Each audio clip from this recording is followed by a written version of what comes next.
Hi guys, আমি ঋতু চলে এলাম একটা নতুন মিনি ব্লগ নিয়ে। সবাইকে জানাই মেরি ক্রিসমাস। তাই আমিও বেরিয়ে পড়ছি ঘুরতে যাওয়ার উদ্দেশ্যে। আর আজকে ঘুরতে যাচ্ছি ভেগা সার্কেল মলে, তার কারণ ওখানে ক্রিসমাসের দিন খুবই সুন্দর করে সাজানো। আর আমি কিন্তু একা যাচ্ছি না, আমার সাথে যাচ্ছে আজকে অনেকজন। এরপর আমার টোটোতে উঠে পড়ি, হাফ রাস্তা থেকে একটা গরুকেও তুলে নি। চলো এবার যাওয়া যাক ভেগার দিকে। কিন্তু এখানে এসে এত জ্যামে পুরো ভাবিনি, ফাইনালি আমরা ভেগাতে চলে আসলাম।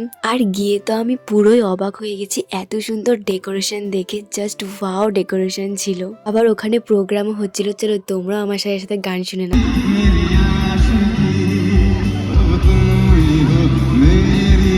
আমরা গান শুনে চলে যাচ্ছি ওপরের দিকে, দেখি ওপরটা কেমন সাজিয়েছে। ভেতরে ঢুকে তো আমি আরো অবাক হয়ে গেছি, কি সুন্দর সাজিয়েছে। এরপর ওখানে অনেক ভিড় থাকায় আমরা বেরিয়ে পড়ি। বাইরে বেরিয়ে আমি একটা গ্যাস বেলুন কিনে নিই, তার কারণ এই বেলুনটা আমার খুবই পছন্দ। আর আমাদের খুবই খিদে পেয়ে গেছিল, আমরা বিরিয়ানি খেয়ে নিই একটা দোকানে ঢুকে। আর আমি নিয়েছিলাম মাটন বিরিয়ানি। বিরিয়ানিটা খেতে খুবই টেস্টি ছিল।